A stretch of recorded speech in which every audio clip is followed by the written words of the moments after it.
Irmãos, abramos nossas Bíblias no livro de Atos, capítulo 9, os 19 primeiros versos.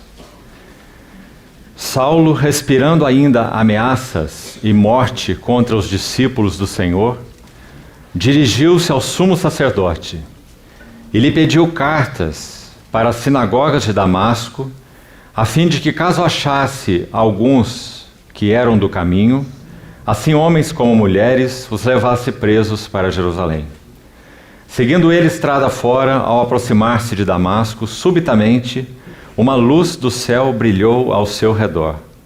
E caindo por terra, ouviu uma voz que lhe dizia: Saulo, Saulo, por que me persegues? Ele perguntou: Quem és tu, Senhor? E a resposta foi: Eu sou Jesus, a quem tu persegues. Mas levanta-te e entra na cidade, onde te dirão o que te convém fazer. Os seus companheiros de viagem pararam emudecidos, ouvindo a voz, não vendo contudo ninguém.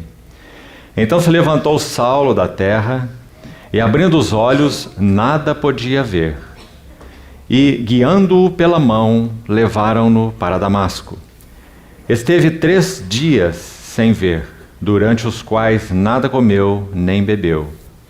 Ora, havia em Damasco um discípulo chamado Ananias, e disse-lhe o Senhor numa visão: Ananias, ao que ele respondeu: Eis-me aqui, Senhor.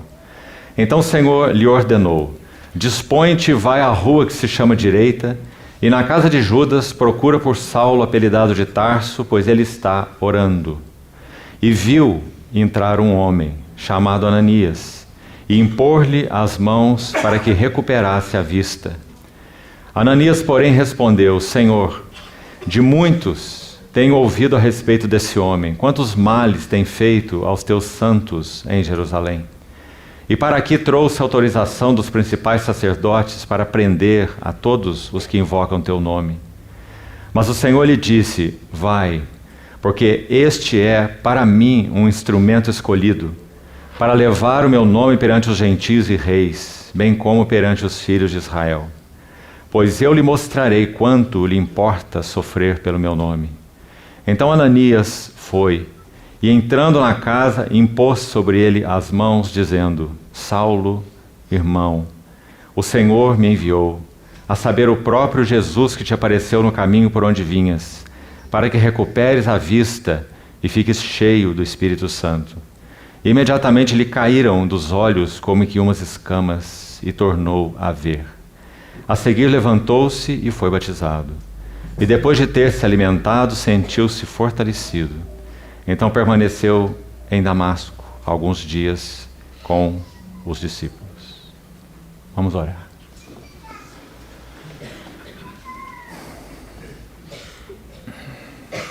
Querido Pai Celestial, entregamos confiadamente essa manhã de comunhão nas Tuas mãos.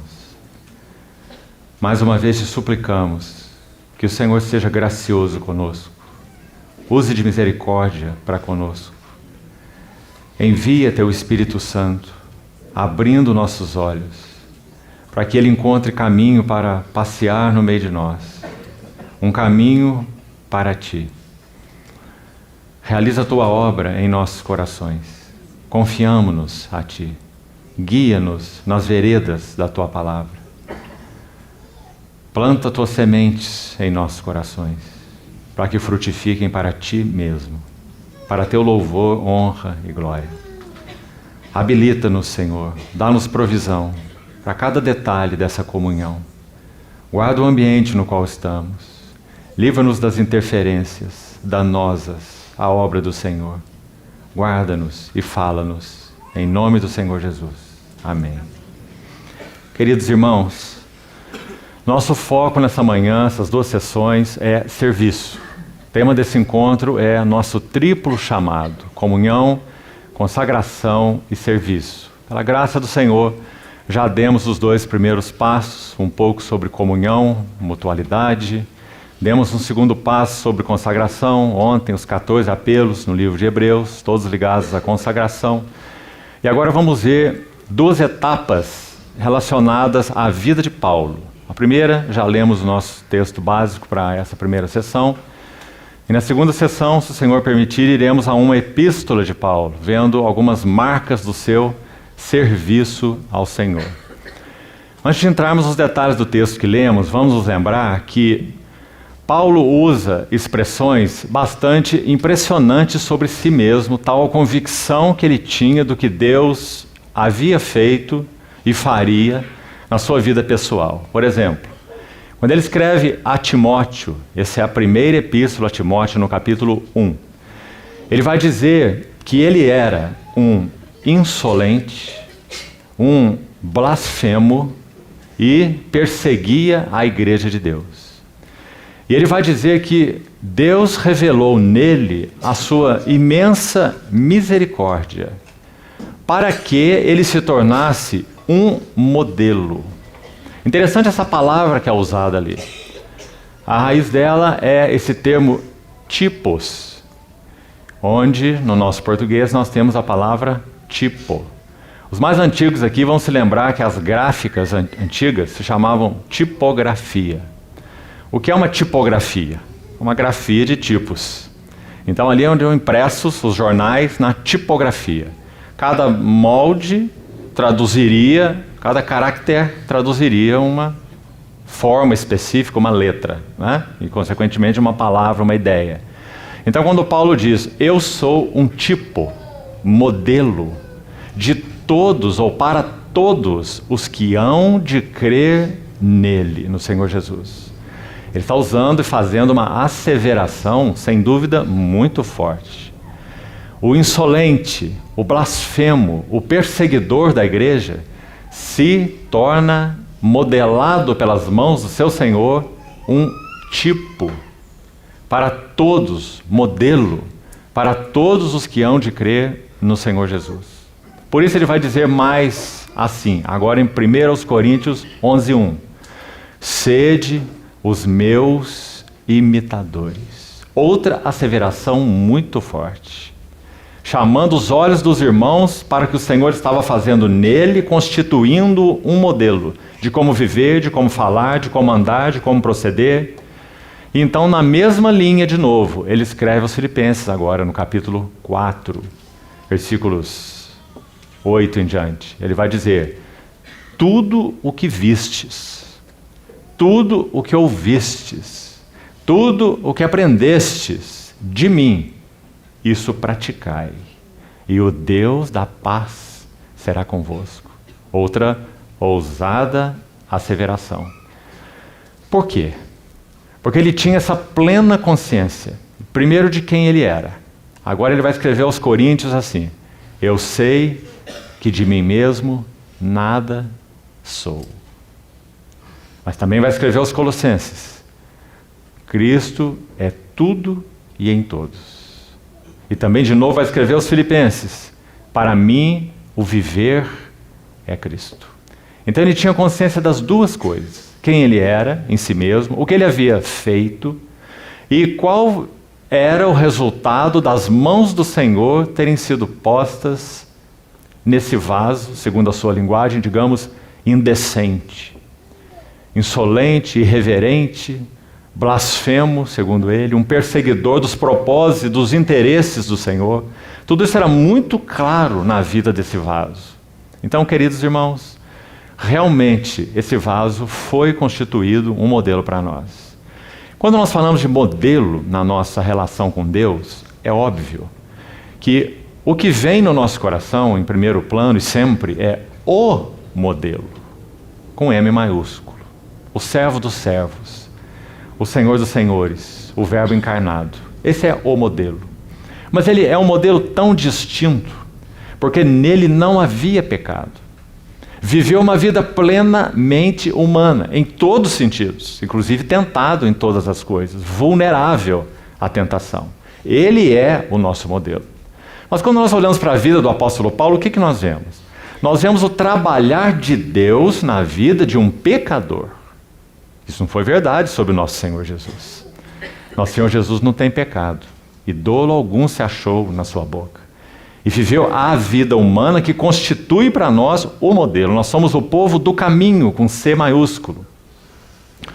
Mas é tão importante e tão bom quando nós vemos esse Senhor, o Verbo encarnado, o modelo de Deus, colocar as mãos num homem pecador como nós, ignorante dos propósitos do Senhor, e tornar esse homem pecador um vaso de honra, santificado e útil ao seu possuidor, como ele mesmo escreveu a Timóteo.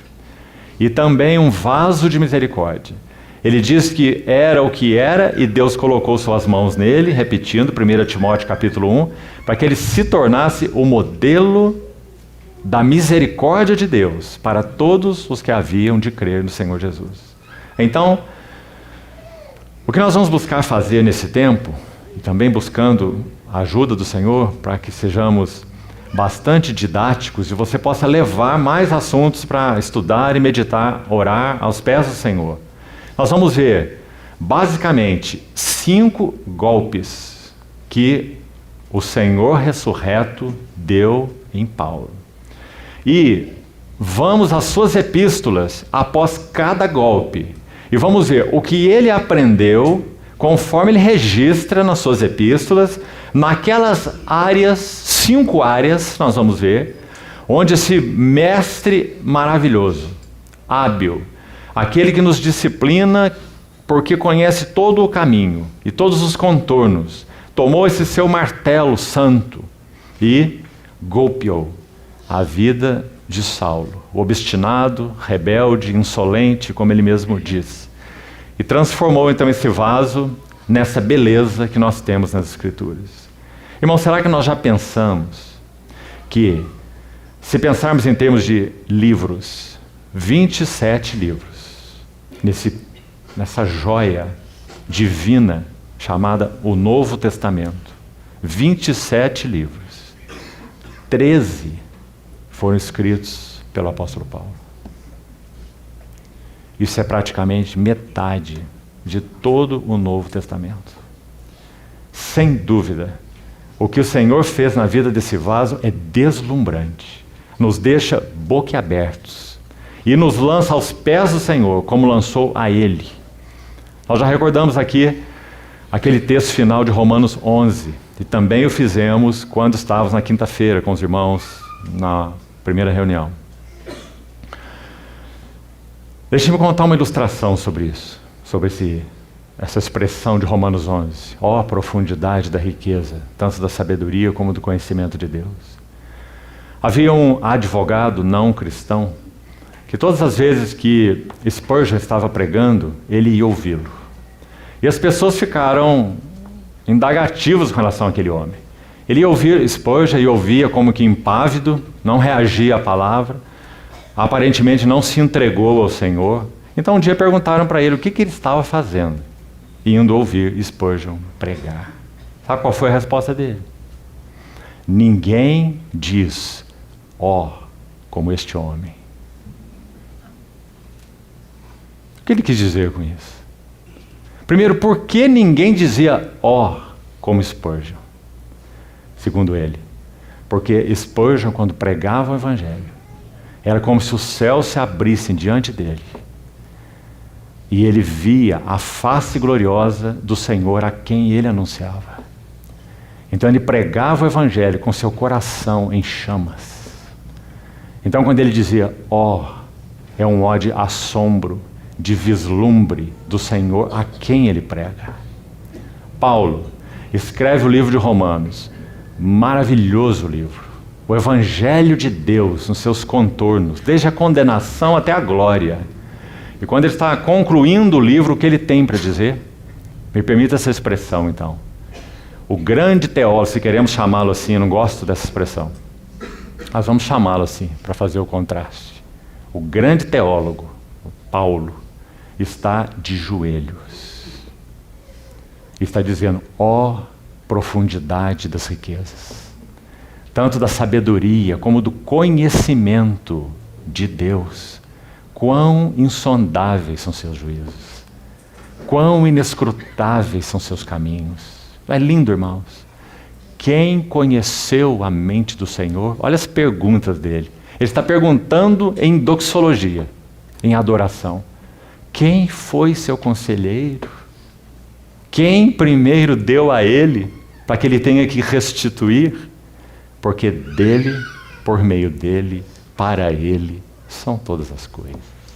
A ele, pois, a glória eternamente. Amém. Um teólogo de joelhos. Irmãos, se nós estudamos a palavra e ela não nos põe de joelhos, é inútil. Letra morta. Podemos conhecer a Bíblia de ponta a ponta e textos imensos de cor. Mas se a Bíblia não nos põe de joelhos, nada foi produzido em nós. Então, o que nós vemos na vida de Paulo? E por que ele se tornou esse vaso? Porque ele era um servo de joelhos, cheio de conhecimento espiritual. Ninguém galgou os degraus de visão espiritual como Paulo. Ninguém. Sem dúvida, João teve um privilégio muito especial. Quando lemos o livro do Apocalipse, fica muito claro. Mas ninguém, nem João, nem ninguém, galgou os níveis de revelação do propósito eterno de Deus como Paulo. Então, graças ao Senhor, porque podemos ter 13 cartas desse precioso servo. Mais uma observação sobre isso. Paulo não escreveu nenhuma teologia sistemática. E também acho que devemos pensar um pouco sobre isso. Se há alguém que poderia escrever uma teologia sistemática, era Paulo. Ele não o fez. Nenhum tratado de teologia. Por quê? Porque se Paulo escrevesse tratados de teologia, nós não o conheceríamos. Nós conheceríamos apenas os seus ensinos, até a sua revelação, mas não o conheceríamos. Mas como ele escreveu cartas às igrejas e aos servos, que eram seus companheiros de jornada no serviço do Senhor, então nós conhecemos mais do que o ensino de Paulo, a revelação de Paulo e a visão de Paulo. Nós conhecemos o vaso Paulo. Segundo aos Coríntios, tem 13 capítulos. 13 capítulos de autobiografia, podemos assim dizer. Uma autobiografia onde esse servo Paulo coloca suas entranhas para fora. Maravilhoso, porque ele traça para nós um caminho de como seguir e servir ao Senhor. Nós teríamos que ter um encontro à parte para estudarmos só segundo aos Coríntios, essa autobiografia do Paulo. Há ali pelo menos 13 marcas do que significa servir ao Senhor. Desde a sentença de morte, como ele menciona no capítulo 1, até o final, onde ele vai falar sobre aquelas visões e revelações do Senhor no capítulo 12. 13 marcas, pelo menos, do que significa viver para o Senhor e servir ao Senhor. Não teríamos se nós tivéssemos um tratado teológico das mãos de Paulo. Então, graças ao Senhor pelas epístolas. Nas epístolas conhecemos o vaso, e não apenas sua visão. Ainda uma explicação sobre isso. Veja, a maravilha das coisas do Senhor. Paulo estava preso em Roma, Atos 28, na prisão domiciliar. Ele havia, pela graça do Senhor, pregado o evangelho em Filipos, e você conhece a história. Ali foi açoitado, carcereiro, etc. Essa assembleia amava Paulo. Então, ela se associou com ele na sua prisão e enviou por meio de Epafrodito uma ajuda a Paulo na prisão. Então, Epafrodito é o mensageiro dos filipenses e ele vai até Roma enviar e entregar a oferta de Paulo. Um donativo, como Paulo chama. Irmãos, por mais precioso que ele possa ter sido, e admitimos que o foi de alguma maneira, foram atender um servo amado, era só um donativo. Atendeu uma necessidade e acabou. Mas quando Epafrodito volta para Filipos, ele leva uma carta. No nosso texto em português, uma cartazinha de 4 capítulos. A Epístola de Paulo aos Filipenses. Uma joia de valor inestimável, que nunca passará, porque é palavra inspirada de Deus. Você não acha que, entre aspas, é uma troca bastante injusta? Os filipenses deram só uma oferta. Paulo entregou uma epístola de 4 capítulos. uma riqueza que nós temos aí na nossa Bíblia. Sabe qual é o tema de Filipenses? A experiência cristã normal. Cristo é nosso viver, Cristo é nossa mente, Cristo é nosso alvo, Cristo é nossa suficiência. 4 capítulos. Isso ele entregou em retorno da oferta que ele recebeu. Esse era o servo Paulo. Então, irmãos, que privilégio nós temos de estudar um pouquinho, mesmo que seja 2 sessões, um pouco dessa vida santa, útil, preciosa nas mãos do Senhor. Teve suas falhas? É claro. Ele é só um homem como nós. Mas quando olhamos esse vaso, nós vemos marcas, marcas e marcas. Quando ele descreve um pouco do seu currículo, e de novo está lá na carta chamada autobiográfica, segundo aos Coríntios. Que coisa, irmãos. 5 vezes recebi dos judeus uma quarentena de açoites menos 1. Sabe que às vezes nós pensamos de Paulo bem diferente? Nós pensamos como um teólogo emplumado, não é? Uma visão aí talvez inicial. Paulo, o grande. Se Paulo estivesse aqui diante de nós e tirasse sua camisa e virasse as costas para nós, nós íamos ver as costas de um escravo surrado. Só nessa ocasião que ele narra, ele levou 195 chibatadas. Fora os açoites com varas, que ele coloca à parte. O Salmo 129, versículo 3, diz assim: sobre o meu dorso lavraram os aradores, e nele fizeram longos sulcos. E por isso ele escreve em Gálatas 6 assim: quanto ao mais, ninguém me moleste, porque eu trago no meu corpo as marcas do Senhor Jesus. Que maravilha, irmão. Prossigo para o alvo, para conquistar aquele que me conquistou. Ele considerava cada rasgo no seu dorso um privilégio de serviço ao seu Senhor. É por isso que ele diz: ai de mim se eu não pregar o Evangelho. Compreende? Era a sua paixão consumidora. Eu sou um devedor de gregos e judeus, de bárbaros e citas, de escravos e de livres. Eu sou um devedor, porque Deus fez de mim um vaso da sua graça, misericórdia, porque eu sou o insolente, o blasfemo e o que perseguiu os interesses do Senhor. Aí ele vai dizer: mas obtive misericórdia. Não é maravilhoso? Então, que bênção nós podemos estudar essas epístolas de Paulo, suas 3 epístolas. Então, vamos nos deter um pouco nessa vida e vamos ver basicamente os 5 golpes que o Senhor deu nele e o que isso produziu na vida desse vaso. Então, nós vamos iniciar aí, onde lemos em Atos capítulo 9. Primeiro golpe. Golpe na sabedoria humana. Irmãos, Saulo era versado em 3 línguas. Saulo provavelmente saiu de Tarso aos 12 anos de idade, quando os meninos eram entregues a tutores para a sua educação.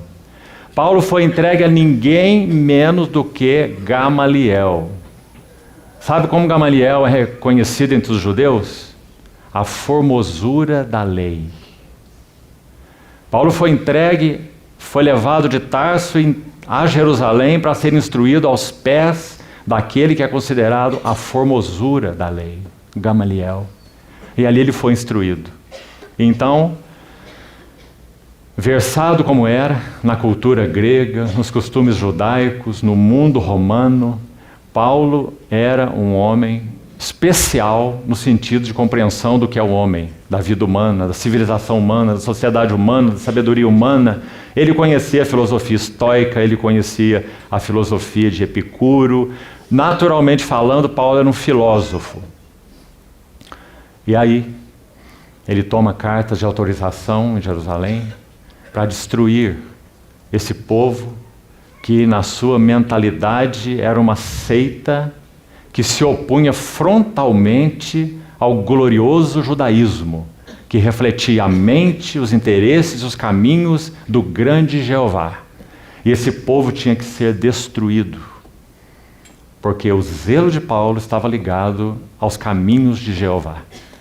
Então ele toma essas cartas e vai a Damasco. Provavelmente ele estava chegando em Damasco, quando a situação da luz que brilhou ao seu redor aconteceu. Alguns dias de viagem entre Jerusalém e Damasco.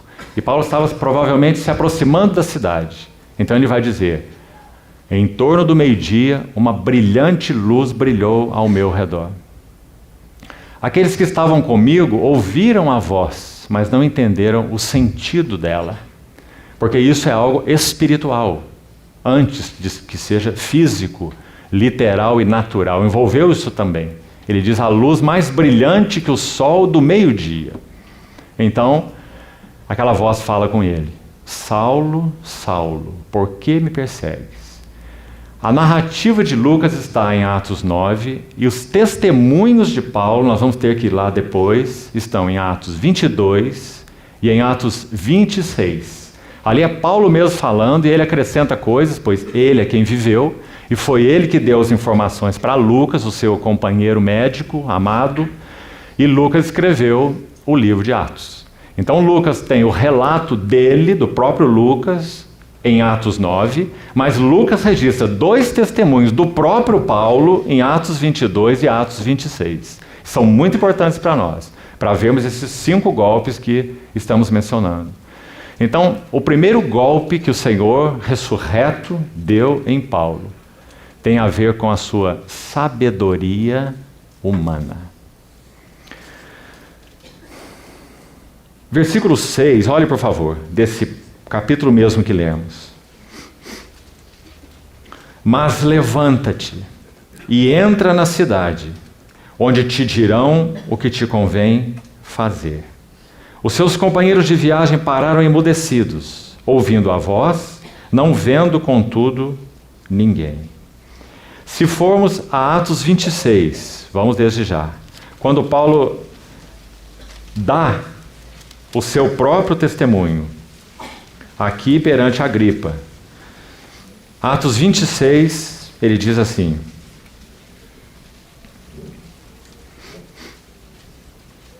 vamos ver desde o verso 9. Na verdade, a mim me parecia que muitas coisas devia eu praticar contra o nome de Jesus, o Nazareno. Quem era Jesus, o Nazareno, para Saulo? Para colocar em uma palavra: um impostor. Simplesmente isso. E assim procedi em Jerusalém, havendo eu recebido a autorização dos principais sacerdotes, encerrei muitos dos santos nas prisões, e contra estes dava o meu voto quando os matavam. Muitas vezes os castiguei por todas as sinagogas, obrigando-os até a blasfemar. E demasiadamente enfurecido contra eles, mesmo por cidades estranhas, os perseguia. Preste atenção nesses versos 10 e 11 que acabamos de ler. Vamos chamar de as memórias de Saulo de Tarso. E vamos buscar usar, sem especulação, usar nossa imaginação santa. Você pode imaginar Saulo de Tarso entrando nessas casas? Irmão, há um relato, verídico, é claro, durante o reinado da chamada Maria I, governante da Inglaterra, do Reino Unido, chamada de a Sanguinária. Maria I, a Sanguinária. Durante seu reinado, ela ordenou que os seus guardas entrassem em todas as casas do reino. E onde fosse encontrada uma Bíblia, o dono da casa seria degolado. Parte do seu sangue seria recolhida em uma bacia. E a Bíblia dele, ou da casa, a Bíblia que foi encontrada, seria mergulhada na bacia de sangue. Existem alguns exemplares dessas Bíblias até hoje em museus. Por quê? Porque o inimigo de Deus detesta a palavra de Deus. Quando Saulo entrava nas casas, que cena será que ele viu? Ele diz: eu os castigava, eu dei voto para que eles fossem mortos, e eu os obriguei a blasfemarem. O que será que Saulo viu nessas casas? Eu não sei o que você pensa sobre isso, mas, querido irmão, o que me ocorre é que essa lembrança, já que ele refletiu esse testemunho, breve, ele está diante do rei, está sendo julgado. Ele deu um testemunho breve, então você vê que essas marcas são indeléveis na sua memória. Quando ele entrava na casa dos santos e os assolava, sendo o Saulo de Tarso, o que será que ele via lá? Acho que podemos afirmar, ele via cordeiros mudos nas mãos do seu tosquiador e que não abriam suas bocas. Esse foi o primeiro aguilhão. Por isso o Senhor vai dizer na estrada de Damasco: Saulo, Saulo, dura coisa é recalcitrares contra os aguilhões. Certamente Saulo de Tarso nunca viu uma situação como essa. Pessoas que eram consideradas rebeldes, uma seita, os opositores do judaísmo. Quando Saulo foi persegui-los, ele não encontrou um campo de guerra. Ele não encontrou resistência. Ele encontrou os seguidores do Cordeiro por onde quer que ele vá. Sem dúvida, ele encontrou irmãos e irmãs que sentiam o privilégio de serem afrontados, afligidos, açoitados pelo nome do seu Senhor. Como já haviam sido apóstolos antes deles. Pedro, João, por exemplo. Tiago decapitado. Essa foi a cena que Saulo de Tarso viu. E essa cena afligiu o seu coração. Primeiro, aguilhão. Mas há mais um aguilhão, que o Senhor usa como martelo nesse primeiro golpe na sabedoria humana de Saulo. Por que golpe na sabedoria humana de Saulo? Porque Saulo entendia que aquele era o caminho que deveria ser seguido. O seu caminho como fariseu, o Saulo de Tarso, o guardião da lei. E aí, nesse canal, toda a sua sabedoria foi aplicada. E agora ele vai levar os golpes. Então, os santos, sem dúvida, que Paulo afligia e assolava, e alguns, como ele disse, até obrigou a blasfemar, por força, foram para Saulo um aguilhão insuportável na sua consciência. Mas tem um outro aguilhão profundo, tremendo, terrível, santamente terrível. E esse aguilhão se chama Estevão. Quando Estevão foi levado para ser apedrejado, abra sua Bíblia, por favor, em Atos. Veja esse golpe na sabedoria humana de Saulo. Atos capítulo 7. Primeiro, Estevão faz um capítulo todo, não é nosso encargo aqui, uma maravilhosa exposição dos caminhos de Deus. Até mesmo, irmãos, inigualável. Nós podemos dizer que aí nós temos o princípio de toda a visão e teologia de Paulo. Certamente, Paulo nunca havia visto ninguém interpretar o Velho Testamento como Estevão. O tema de Estevão, aí no seu discurso, na sua defesa, como é chamada, é a casa de Deus. E ele vai mostrar que a casa de Deus, começa o assunto lá com Abraão, que foi iluminado em Ur dos Caldeus. Você conhece o discurso de Estevão. E ele vai terminar de uma maneira impressionante. Ele vai terminar citando Isaías, dizendo: o céu é meu trono e a terra é o estrado dos meus pés. Que casa vocês poderão fazer para que eu possa habitar? O que Estevão está dizendo? Estevão está dizendo que a casa de Deus é espiritual e que aquele templo é apenas uma figura. Por isso foi dito que Estevão falava contra o lugar santo. E essa foi a sua acusação, baseada na qual ele foi apedrejado. Mas Estevão não falou contra o lugar santo. Estevão falou que o lugar santo, o templo, era apenas uma sombra e um tipo da verdadeira casa de Deus, que é uma casa espiritual. E quando ele chegou ali, os fariseus não puderam suportar. Acusaram de blasfêmia, de falar contra o lugar santo, e então o apedrejaram. E Saulo está lá. Ele é o executor. As capas dos que assassinaram Estevão foram colocadas aos pés de um jovem chamado Saulo.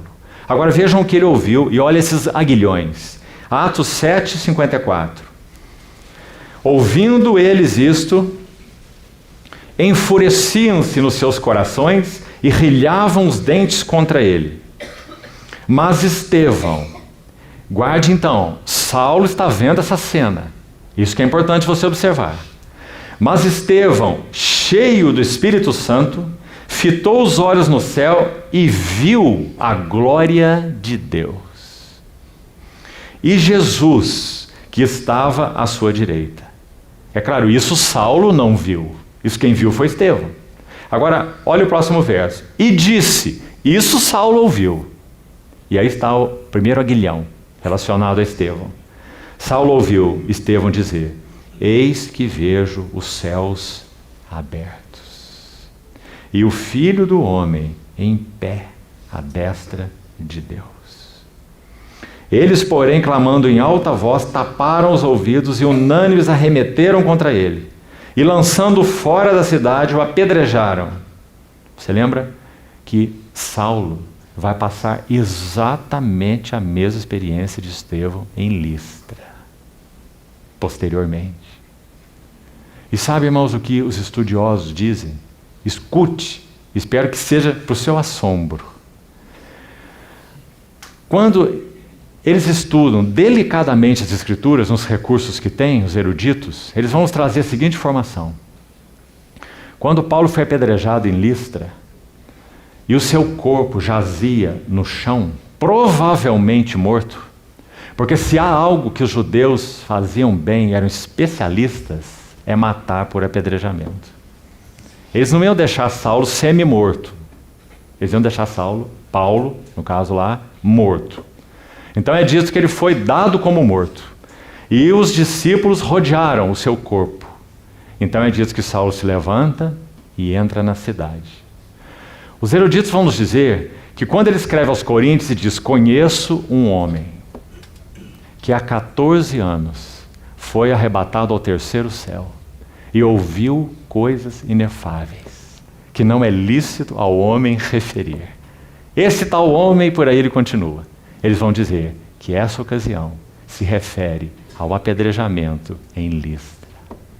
Enquanto o corpo de Paulo jazia no chão apedrejado, seu espírito estava no terceiro céu e ouvindo as coisas inefáveis que não é lícito ao homem referir. Por isso ele vai dizer, se no corpo ou fora do corpo, não sei. Deus o sabe. Que maravilha, irmãos. Admitindo ou não que Paulo tenha morrido, pouco nos interessa. Ele estava apedrejado, naquele estado. Por isso ele vai dizer, no corpo ou fora do corpo, eu não sei. Isso não é o importante. O importante é que enquanto aquele corpo estava lá, o seu espírito estava lá. Ouvi coisas inefáveis. E para que eu não me ensoberbecesse com a grandeza das revelações, foi-me posto um espinho na carne, mensageiro de Satanás, para me esbofetear. Será que a doença que Paulo tinha nos olhos tem a ver com seu apedrejamento em Listra? Será que por causa desse apedrejamento ele foi ferido nos seus olhos? Será? Talvez. Que experiência, amados irmãos.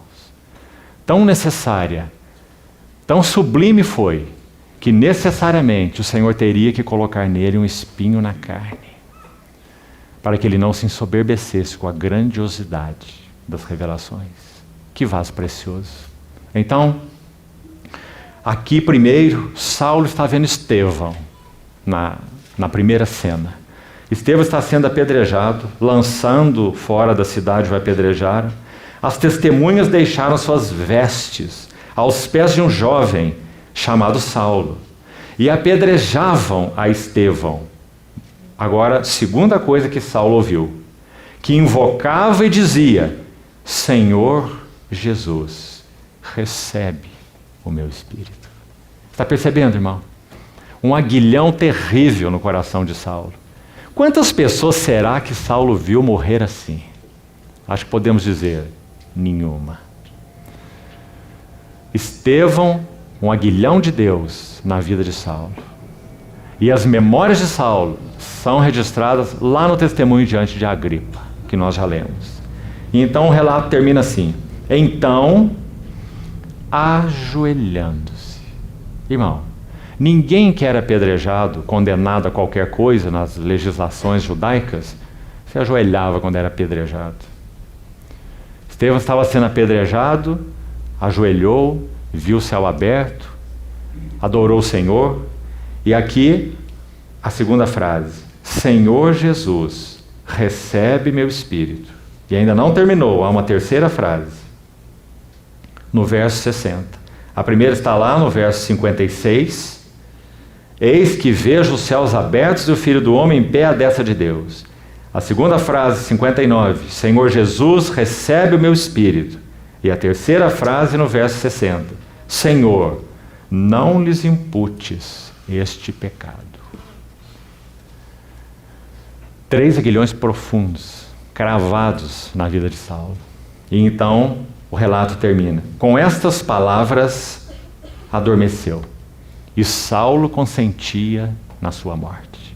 Então, irmãos, esse foi um golpe profundo na sabedoria humana de Saulo. Sabe o que ele compreendeu de alguma maneira? Ainda é óbvio, não totalmente, a luz do céu não brilhou ainda ao seu redor. Brevemente chegará o tempo. Mas sabe o que ele já compreendeu aqui? Que ele não poderia lutar contra os caminhos de Deus. E definitivamente ele compreendeu isso na estrada de Damasco, porque foi isso que o Senhor falou com ele. Quando ele diz: Saulo, Saulo, por que me persegues? E não só isso, mas dura coisa é dares coice na ponta de ferrões, recalcitrares contra aguilhões. E aí estão os aguilhões mais profundos que o Senhor usou na vida de Saulo. A vida de Estevão, testemunho de Estevão, a morte de Estevão e o testemunho dos santos que Saulo assolava e afligia. Então, será que ele aprendeu essa lição? Será que esse golpe na sabedoria humana de Saulo foi bem dado da parte do Senhor? Vamos ver o que ele fala rapidamente em 1 Coríntios. 1 Coríntios capítulo 2. Quando temos esse quadro, queridos irmãos, realmente nós lemos esse texto de maneira diferente, com esse pano de fundo. Observe, 1 Coríntios 2, versículo 1. Eu, irmãos, quando fui ter convosco, anunciando-vos o testemunho de Deus. Sabe onde ele ouviu o testemunho de Deus a primeira vez? Dos lábios de Estevão. Foi Estevão que mostrou o que é a casa de Deus, o templo espiritual de Deus. Digamos que a mensagem de Estevão, em síntese, é Cristo e a igreja, que foi o tema maior de Saulo, o grande mistério, como ele chama. Ele ouviu Estevão dissertar sobre isso como ninguém. Então eu fui até vós anunciando-vos o testemunho de Deus, e não o fiz com ostentação de linguagem ou de sabedoria. Graças ao Senhor. O martelo atuou, digamos, na cabeça desse inimigo, para o seu bem. O Senhor cortou na vida de Saulo o caminho da sabedoria natural e humana, que ele tinha muito, de sobra, e o guiava por todos os descaminhos, contrário, então, aos interesses do Senhor. Porque eu decidi nada saber entre vós, senão a Jesus Cristo e este crucificado. E foi em fraqueza. Isso não é de Saulo. Saulo de Tarso não tem fraquezas. No texto que nós lemos de Atos 9 diz: e Saulo, respirando ameaças e morte contra os discípulos do Senhor. Saulo de Tarso é obstinado. Saulo de Tarso é violento. Saulo de Tarso é fiel à sua consciência, porque ele sabe que está servindo o Deus do céu, e ele não vai abrir mão por nada. Nada que se interponha ao caminho do Deus do céu, Saulo de Tarso vai permitir. Ele ousa ser mais forte do que o seu mestre, Gamaliel. Por que sabemos? Porque quando Gamaliel, como mestre dos judeus, viu o que estava acontecendo entre os cristãos, qual foi o seu parecer registrado em Atos 6? Deixem-os. Deixem-os. Se essa obra é de Deus, ninguém poderá detê-los. Mas se não é de Deus, ela acabará, como outras já iniciaram entre nós e já acabaram. Esse foi o parecer sábio de Gamaliel. Mas Saulo, digamos, excedeu o seu mestre. Saulo disse: não, meu mestre está equivocado. Eles têm que ser massacrados, porque eles se opõem ao Deus do céu e aos seus interesses. Compreende, irmão, a severidade disso? Fraqueza, agora sim. Agora não é Saulo, agora é Paulo, o pequeno. Fraqueza, temor e grande tremor que eu estive entre vós. Saulo fazia os outros tremerem. Agora Paulo está tremendo. A minha palavra e a minha pregação não consistiram em linguagem persuasiva, de novo, de sabedoria, mas em demonstração do Espírito e de poder, para que a vossa fé não se apoiasse em sabedoria humana, e sim no poder de Deus. E por aí ele segue, esse capítulo que já comentamos, inclusive em outra reunião, falando sobre esse contraste entre sabedoria humana e sabedoria de Deus. Quanto à sabedoria humana, quanto à sabedoria de Deus, nem olhos viram, nem ouvidos ouviram, nem jamais penetrou no coração humano. Isso foi profundamente verdadeiro com Saulo, na sua experiência tão prática, perseguindo os interesses do Senhor que ele achava que servia, na contramão daquilo que ele achava que servia, né? Que faria, servindo o Deus do céu. Então, realmente, Saulo recebeu esse golpe na sua sabedoria humana. Em outras palavras, o Senhor disse na estrada de Damasco a ele: Saulo, você não pode ir contra a minha obra. É a minha obra. Você só pode se curvar. Por que me persegues? Dura coisa é recalcitrares contra os aguilhões. Segundo golpe. Atos 22, quando Paulo dá um outro testemunho, no capítulo 26, foi diante do rei Agripa. Agora, no capítulo 22, há um outro testemunho de Saulo, apresentando mais uma defesa. Vamos ler desde o verso 6. Ora, aconteceu que indo de caminho e já perto de Damasco, está vendo como ele registra que já estava chegando lá nessa viagem de alguns dias, de Jerusalém até Damasco, quase ao meio-dia, repentinamente, grande luz do céu brilhou ao redor de mim. Então caí por terra, ouvindo uma voz que me dizia: Saulo, Saulo, por que me persegues? Perguntei: quem és tu, Senhor? Ao que me respondeu: eu sou Jesus, o Nazareno, a quem tu persegues. Os que estavam comigo viram a luz, sem contudo perceber o sentido da voz de quem falava comigo. Então perguntei: que farei, Senhor? E o Senhor me disse: levanta-te, entra em Damasco, pois ali te dirão acerca de tudo o que te é devido fazer. Tendo ficado cego por causa do fulgor daquela luz, guiado pela mão dos que estavam comigo, cheguei a Damasco. Um homem chamado Ananias, piedoso conforme a lei, tendo bom testemunho de todos os judeus que ali moravam, veio procurar-me, pondo-se junto a mim, disse: Saulo, irmão, recebe novamente a vista. Nessa mesma hora, recobrei a vista e olhei para ele. Esses versos, particularmente verso 10 e verso 13, são tão preciosos, porque aqui Saulo está recebendo o segundo golpe agora, o golpe na independência. Irmãos, tudo que Saulo fazia, nós já falamos, ele excedeu seu próprio mestre, porque ele era completamente independente nas convicções que tinha e no entendimento que tinha de quais seriam os caminhos do Senhor e o que ele deveria fazer. Era um homem que não sabia o que é pedir conselho, um homem claro nas suas convicções. Agora ele recebe um golpe profundo na sua independência. E que maneira hábil o Senhor deu esse golpe, e linda, porque o que nós vemos, vamos de novo ao verso 10. Perguntei: que farei, Senhor? Golpe na independência. São duas perguntas importantíssimas nessa experiência de Saulo em Damasco. E você sabe que aí, querido irmão e irmã, está a semente de tudo.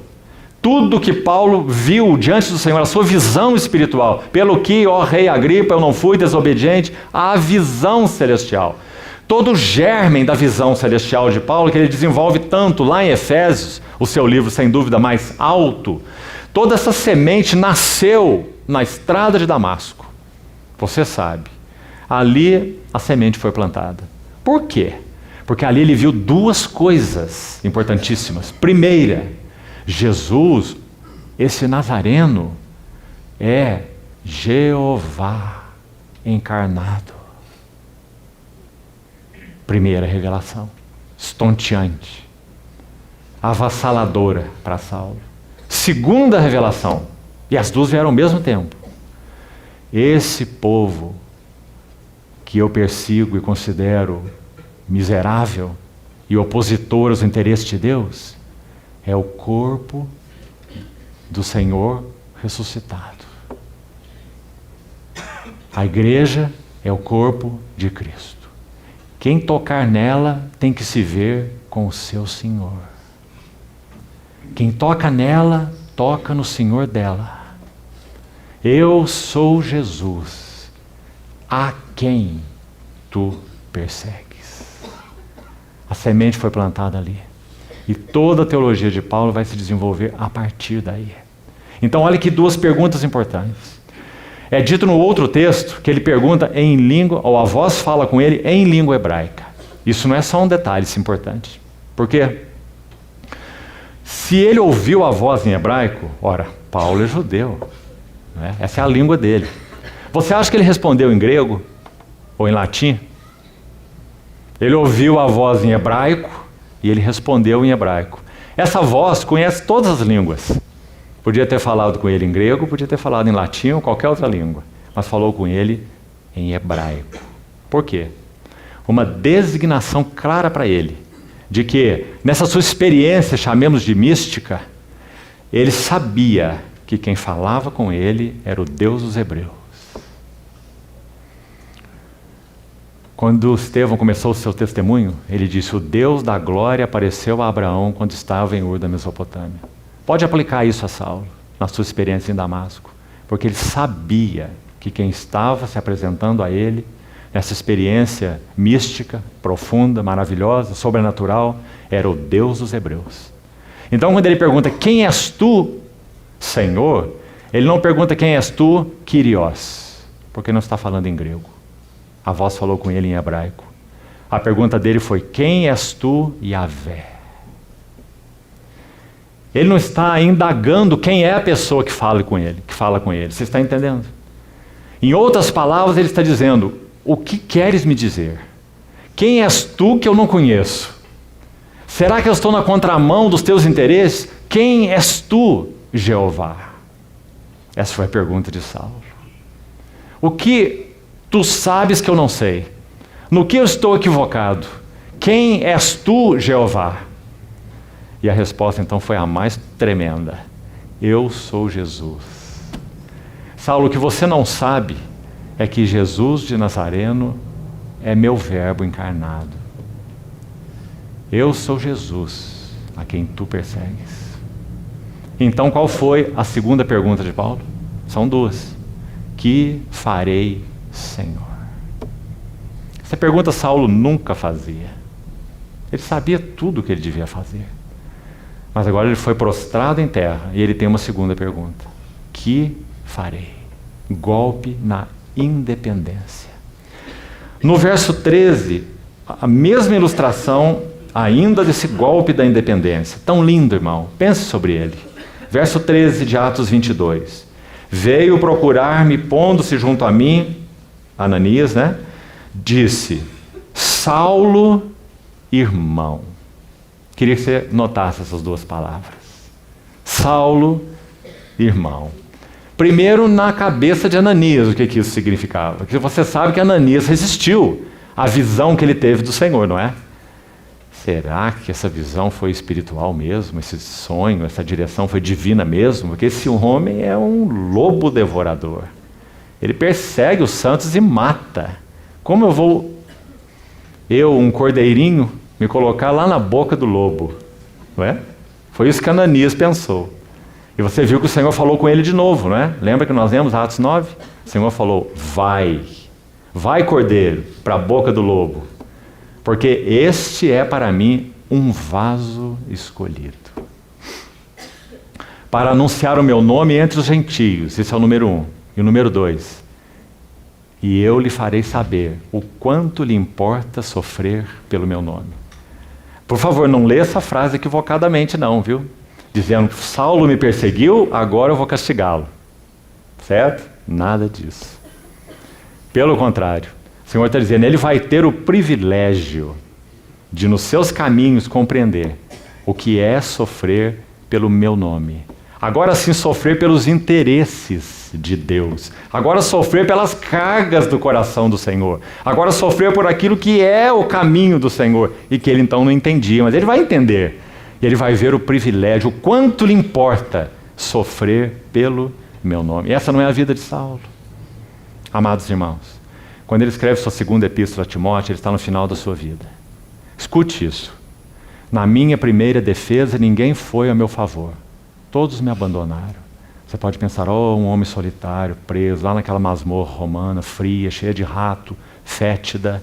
E agora ele está dizendo, os irmãos, onde eles estão? Eu os amei tanto, eu servi tanto, eu me entreguei por eles, agora ninguém está aqui comigo nessa minha última hora. Foi nada disso que ele disse. Vamos repetir. Na minha primeira defesa, ninguém foi a meu favor. Antes todos me abandonaram. Que isto não lhe seja posto em conta. Porque o Senhor me assistiu e me revestiu de forças. Que maravilha, irmãos.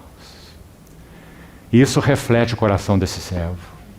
Quando ele disse assim, eu mais me gastarei e ainda me deixarei gastar em prol, para o benefício das vossas almas.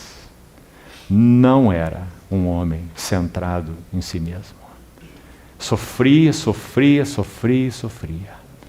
Sofria injustamente, sofria solidão, sofria abandono. Sofria entre irmãos. Qual era o seu coração? É esse que nós vemos em Timóteo. Que epístola é essa? Segunda para Timóteo, amado irmão. Que pérola. Ele está lá nessa prisão aguardando o seu juízo. Dali Nero irá matá-lo. O que ele tem a escrever? Vem ter comigo depressa, meu amado filho Timóteo. Traz a capa que eu deixei em Troade, especialmente os pergaminhos. Traz os livros, especialmente os pergaminhos, e a capa que eu deixei em Troade, porque o inverno se aproxima. Paulo não estava vivendo apenas um inverno literal. Paulo estava vivendo um inverno espiritual. Talvez a primeira vez que Paulo tomou essa capa que ele cita a Timóteo foi quando ele saiu de Antioquia a primeira vez para a sua primeira viagem missionária. Quando ele saiu de Antioquia com Barnabé, ele foi ao porto de Seleucia e navegaram para Chipre. Atravessaram Chipre de oriente a ocidente, até abordar o continente de novo, com Barnabé e João Marcos. Quando eles chegaram no continente, eles viram uma cadeia montanhosa imensa, e que tinha o seu topo gelado, basicamente todo ano. A cadeia do Monte Taurus. E provavelmente João Marcos se intimidou, quando ele viu que eles teriam que subir aqueles desfiladeiros, e entrar por esses cumes gelados. E lá, depois de atravessar isso, eles teriam um platô desértico, até chegarem a Antioquia da Psídia, quando Paulo pregou aquela mensagem maravilhosa. Então, o que aconteceu nessa hora? Provavelmente, João Marcos se intimidou. Por quê? Porque a cadeia do Monte Taurus era muito conhecida deles. Era o lugar onde se alojavam salteadores. Porque era muito difícil o acesso. Nem o Império Romano conseguia desalojar esses bandidos das suas grutas no Taurus, nessa cadeia montanhosa. Então, quando ele vai escrever aos Coríntios, 2 Coríntios 11, que já citamos, quando ele fala dos açoites, dos naufrágios, etc., ele diz assim, passamos por perigos de rios. Onde você lê nas epístolas de Paulo os perigos de rios? Você não vai encontrar em lugar nenhum. Só essa citação em Coríntios. Ele diz, perigos de rios. Perigos de salteadores e perigos nos desertos. Onde você lê que Paulo passou por deserto? Só há uma referência em Gálatas que ele diz que esteve no deserto da Arábia, não é? Mas isso foi muito recente, logo que ele foi encontrado pelo Senhor na estrada de Damasco, não é? E em Coríntios ele está se referindo à sua jornada apostólica. Na Arábia ela não tinha nem começado, porque nem em Antioquia ele estava ainda, certo? Então não é esse deserto que ele está se referindo, porque até ele põe no plural em Coríntios. Perigos em desertos. Então quando eles atravessassem esse monte Taurus, eles já teriam um deserto antes de chegar a Antioquia da Psídia. Então Paulo está lembrando isso para os coríntios. Provavelmente ali ele tomou sua capa, a primeira vez, para enfrentar o Taurus. João Marcos não pôde suportar, era um jovem, então ele voltou. Então quando ele escreve a sua última epístola, ele vai lembrar do João Marcos e dizer: traze-me João Marcos, ele me é útil para o ministério. Mas traze também minha capa e os livros, principalmente os pergaminhos. O inverno se aproxima. Combati o bom combate, completei a carreira e guardei a fé. Amados irmãos, ele recebeu um golpe na independência. E que golpe! E aprendeu a seguir o seu Senhor por onde quer que ele fosse. Como será que Saulo registra esse aprendizado? Vamos ver. Vamos só citar para podermos seguir e não alongarmos muito essa primeira sessão, já temos que concluir. 1 Coríntios 12, só para você registrar, medite você. Aquele é o capítulo da interdependência. Paulo descreve o corpo de Cristo em 1 Coríntios 12 como em lugar algum semelhante. E ali ele vai dizer que o corpo é um e tem muitos membros. Os membros são muitos, mas constituem um só corpo. O olho não pode dizer à mão, não preciso de ti, e etc. Então ele está falando da interdependência do corpo, porque realmente Saulo viu o corpo de Cristo. Ele escreveu 3 epístolas, onde cita mais de 70 nomes de irmãos. Nosso querido irmão recordava na primeira noite aqui, na sexta-feira, que só em Romanos 16 há mais de 25 nomes, 25, 26 nomes citados apenas no capítulo 16 de Romanos. E nas 3 epístolas são mais de 70 nomes. O que isso significa? Que Paulo era um homem relacional, que ele tinha companheiros de jornada. Ele chama uns, por exemplo, como Timóteo, de meu amado filho. Ele chama outro, como Epafrodito, de o meu fiel companheiro de jugo. E por aí mais. Paulo se tornou um homem relacional. Agora, relacional em que sentido? Se relacionando no Senhor com seus companheiros que compartilhavam com ele a visão celestial. Os companheiros dos interesses do Senhor. Não eram simpatias ou nenhum tipo de vínculo relacional que inclua outras esferas. Sobretudo, os vínculos do serviço ao Senhor. Companheiros de jornada e de jugo, como ele chama.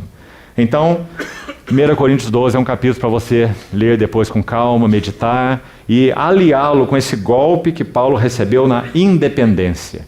E aí, para concluir esse aqui, essa fala de Ananias a ele, sem dúvida dirigida pelo Senhor, tão linda. Porque imagine, Saulo está 3 dias sem ver, nada comeu e nem bebeu. Quando Ananias chega, as escamas dos olhos de Saulo caem. A primeira imagem que ele vê, tão significativa, irmãos, porque é um tal Ananias. E dizemos assim porque não sabemos quem ele é, porque nunca mais ele aparece nas Escrituras e não temos nenhuma informação sobre ele. E não importa, porque o que importa está aí. Quem ele era? Um irmão. Qual é o nosso maior título, se é que podemos dizer assim, no corpo de Cristo? O mais elevado? Irmão. E apenas isso. Foi isso que Saulo ouviu de Ananias. Saulo, irmão. Corpo de Cristo. Interdependência. Então Paulo recebe um golpe na sua independência. Terceiro, golpe no ativismo. Olha o capítulo 9 de Atos, versículo 9. Esteve 3 dias sem comer nem beber, e 3 dias sem ver. Atos 9, 9. Irmãos, esse é um golpe terrível no ativismo. Por quê? Porque Saulo teve que enfrentar a difícil lição da espera. Abra, por favor, sua Bíblia no Salmo 62. Veja essa linguagem aqui. Salmo 62. Essa é a lição de Saulo de Tarso, já desde o início, quando ele esteve então 3 dias sem ver.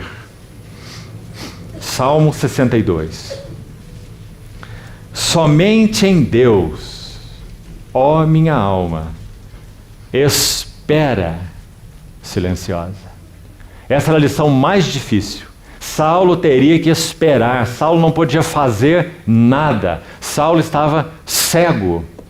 Somente em Deus, ó minha alma, espera silenciosa, dele vem a minha salvação. Só ele é minha rocha e minha salvação, meu alto refúgio. E aqui Davi diz, não serei muito abalado. Mas olha o que ele diz no verso 5. Somente em Deus, ó minha alma, espera silenciosa, porque dele vem a minha esperança. Só ele é minha rocha e minha salvação, o meu alto refúgio, não serei jamais abalado. Então, essa é a lição de Saulo com relação a esse tema do ativismo. O Senhor prostrou Saulo inerte, cego, porque o golpe foi dado no seu ativismo. 4º golpe, um golpe no voluntarismo. O que seria golpe no voluntarismo? Um golpe no fato de Saulo ser aquele que escolhe os seus próprios caminhos. Então, quando nós lemos ali, de novo, no capítulo 22 de Atos, olha esse golpe no voluntarismo aqui. Olha o verso 14, na sequência ali do que estávamos lendo com Ananias. Atos 22, 14. Veja esse golpe no voluntarismo de Paulo. Então ele disse, Ananias disse, o Deus de nossos pais de antemão te escolheu para conheceres a tua vontade. Primeira frase do golpe no voluntarismo. Deus te escolheu. Não é você escolhe seu caminho para cá ou para cá, acha que deve fazer isso ou aquilo, perseguir esse povo ou não persegui-lo. Deus te escolheu, primeiro.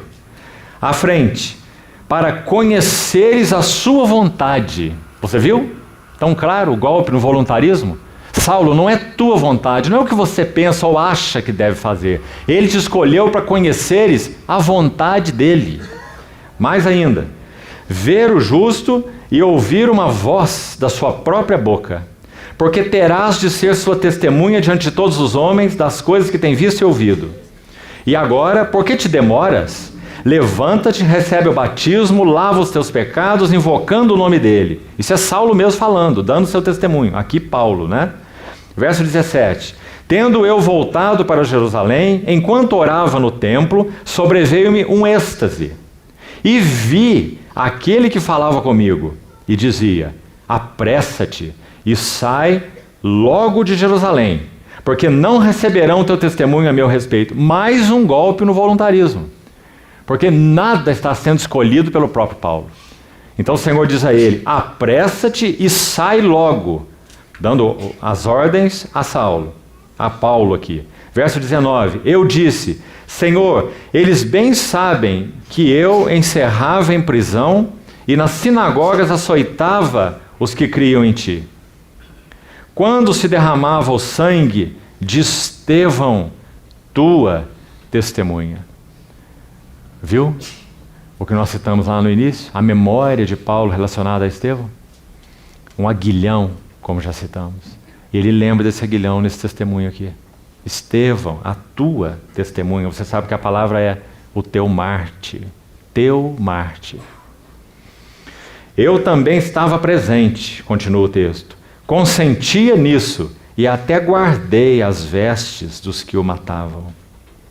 Mas ele me disse, vai, porque eu te enviarei para longe aos gentios. O que Paulo está tentando fazer aqui, argumentando com o Senhor? Ele está dizendo, se eu fui o feroz perseguidor, aqui é o lugar de eu dar meu testemunho, em Jerusalém, porque agora conheço os teus caminhos. Você vê que de novo ele está usando seu voluntarismo, mesmo depois de ser encontrado pelo Senhor. Senhor, vamos dialogar aqui primeiro. Jerusalém é minha cidade. Eu aqui sou conhecido de todos. Eu era o feroz perseguidor. Agora aqui eu preciso dar o meu testemunho do Senhor. E o Senhor nem ouve Saulo. Ele diz, vai. Não é a tua hora aqui em Jerusalém. Sai daqui. Eu te enviarei para longe, para os gentios. Golpe no voluntarismo. Escolhendo os seus próprios caminhos. Será que Paulo aprendeu com relação a esse golpe? Vamos citar só um texto. Efésios 5, por exemplo. De 15 a 17. Que ele fala lá. Não sejais, vede prudentemente como andai. Não como nécios, mas sim como sábios. Aí ele vai dizer, remindo, e não sejais insensatos, mas procurai compreender qual a vontade do Senhor. Há uma narrativa também em Romanos, muito bonita, podíamos vê-la. Romanos capítulo 9, veja o golpe no voluntarismo e como Paulo aprendeu. Romanos 15. Romanos 15. Um simples relato, mas veja o coração dele agora. Romanos 15, 30. Rogo-vos, pois, irmãos, por nosso Senhor Jesus Cristo e também pelo amor do Espírito, que luteis juntamente comigo nas orações a Deus a meu favor, para que eu me veja livre dos rebeldes que vivem na Judéia e que este meu serviço em Jerusalém seja bem aceito pelos santos. Agora, preste atenção aí. A fim de que, ao visitar-vos, vírgula, pela vontade de Deus. Agora ele aprendeu. Golpe no voluntarismo. Ele sabe que só irá a Roma no tempo de Deus e segundo a vontade de Deus. Ele esperava chegar a Roma, como nós vimos ontem, capítulo 1, no momento em que ele pudesse visitar a Assembleia, repartir um dom espiritual para que eles se confortassem com a mútua fé. Texto que já citamos, de Romanos 1. Como ele chega em Roma? Em cadeias, aprisionado, pela vontade de Deus. Agora então, ele conhece. E o último golpe, para terminarmos essa sessão, o quinto. E que golpe este também? Um golpe nos recursos próprios. Esse era um homem cheio de recursos próprios. E o Senhor então deu esse último golpe em Saulo. Golpe nas capacidades naturais, ou nos recursos próprios. No texto que lemos em Atos 9, versículo 8, é dito, ele nada podia ver. E aí gostaria que você ficasse com essa frase. Esse é o golpe nas capacidades naturais. Podemos dizer que Saulo era um homem que dizia assim, eu tudo vejo, sei muito bem o que é tudo. Conheço o mundo judeu, conheço o mundo grego, conheço o mundo romano, conheço os judeus, agora conheço esses cristãos malditos. Eu vejo todas as coisas e sei qual é o caminho que eu tenho que seguir. Agora o Senhor coloca suas mãos sobre esse vaso na estrada de Damasco e ele não podia ver. A noite escura da alma, onde o Senhor iria ensinar lições profundas a Saulo. Um golpe nos recursos e nas capacidades naturais. Na sequência desse registro de Atos 8, digamos ainda mais humilhante, entre aspas, para um homem como Saulo. Saulo era quem conduzia os outros. Aí havia uma comitiva para assolar os cristãos de Damasco. Agora, o texto de Atos é tão lindo. A pena de Lucas foi inspirada pelo Espírito. E diz assim, esse Saulo agora não podia ver e foi guiado pela mão e conduzido até Damasco. Saulo guiado pela mão. É uma coisa inconcebível. Guiado pela mão, o levaram. Agora um inerte nos braços do Senhor. Será que ele aprendeu essa lição, esse golpe nos recursos próprios? Vamos ler só um texto e aqui terminamos essa primeira sessão. 2 Coríntios 3. Que texto, amados irmãos. É um texto onde Saulo vai mostrar o que ele entende do ministério do Espírito. E olha o que ele diz. Vamos ler particularmente só 2 versos, o 5 e o 6. 2 Coríntios 3, versos 5 e 6. Escute com atenção. E lembrem-se, quem está falando isso? Nunca perca esse pano de fundo. Vamos ler o 4 também. E é por intermédio de Cristo que temos tal confiança em Deus. Agora ouça. Não que por nós mesmos sejamos capazes. Vamos parar aqui por enquanto, nessa frase. Quem está falando isso? Não que nós, por nós mesmos, sejamos capazes. Isso não entrava na boca desse homem. Ele é o capaz. Não que por nós mesmos sejamos capazes de pensar alguma coisa. Irmão, esse homem tinha mente brilhante. Agora ele está dizendo que não é capaz de pensar alguma coisa. O trabalho de Deus não é interessante? Quando ele levou Moisés ao deserto, foi a mesma coisa. O príncipe no Egito, o pastor no deserto e o profeta diante de Israel. 3 etapas conduzindo o povo. Príncipe, pastor e o profeta, não é? Ele toma o príncipe e começa a dar os seus golpes. Ele dá tantos golpes nesse príncipe erudito, criado naquela cultura que você sabe muito bem, que esse príncipe tem que dizer assim, depois de 40 anos debaixo das mãos de Deus: eu não sei mais falar. Parece que Moisés conviveu tanto tempo com ovelha que ele sabia só balir agora. Porque é assim que Deus trata todos os seus servos. Golpe nos recursos naturais. Do contrário, nós somos inúteis para o Senhor. Há uma expressão muito impressionante em Êxodo 3, mostrando esses traços do Senhor. Não é dito só que Deus lançou Moisés no deserto, quando ele foge de Faraó, mata aquele egípcio, irmãos conhecem a história. Não é só levou Moisés ao deserto. Lá diz assim, que ele levou Moisés para o lado ocidental ou oriental, parece que é oriental, se não me engano, oriental do deserto. Sabe que uma tradução livre diz? Que o Senhor levou Moisés para trás do deserto. Ele não foi nem para o deserto, ele foi para trás do deserto. E lá ele ficou 40 anos. E 40 anos sendo reduzido. Princípio espiritual aqui. A primeira lição no discipulado a Cristo não é aprendizado, é desaprendizado. Se nós não desaprendermos aquilo tudo que sabemos tão bem, nunca seremos úteis nas mãos do Senhor. Sem dúvida, o Senhor tem que nos desconstruir antes de nos construir.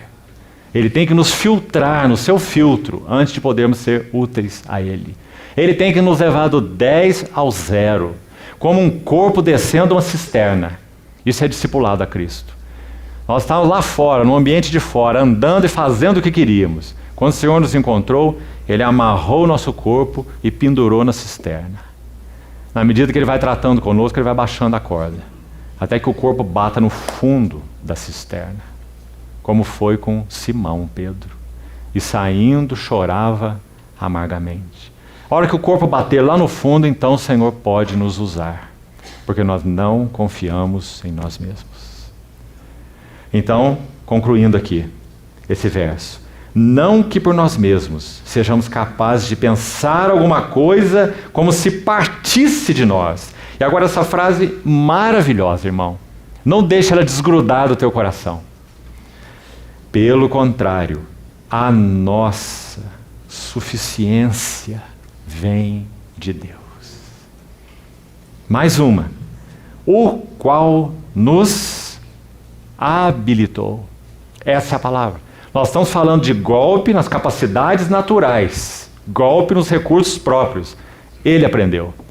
Porque ele está dizendo, minha suficiência vem de Deus e Ele me habilitou. Para quê? Para sermos servos, ministros de uma nova aliança. Não da letra, que ele conhecia tão bem, mas do Espírito. Porque a letra mata, mas o Espírito vivifica.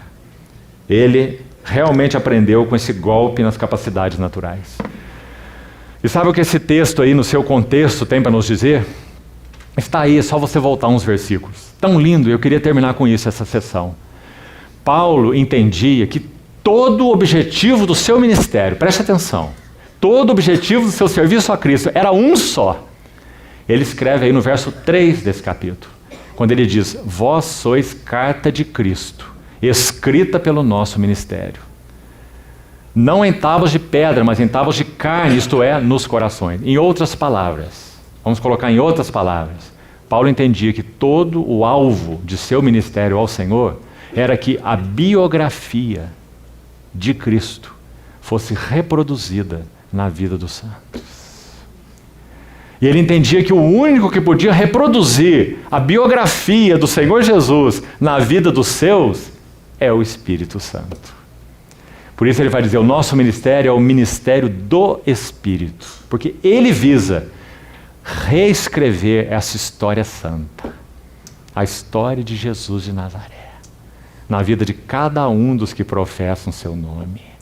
Então esse, ele diz, é meu ministério, reproduzir biografia de Cristo nos santos. Por isso os santos são chamados de os cristãos. Louvado seja o Senhor. Irmãos, esse é também nosso ministério. Buscar reproduzir Cristo na vida dos irmãos. Qual é o alvo do nosso ministério? Por que nós ministramos? Qual a nossa motivação? Quais são nossos objetivos? Precisamos ser sondados pelo Senhor, profundamente.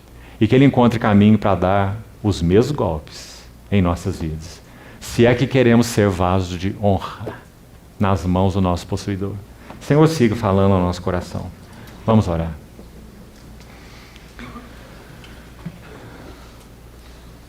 Senhor, guarda, contamos com Tua ajuda, as Tuas palavras no nosso coração, para que o Senhor encontre caminho mais amplo e mais profundo em nós.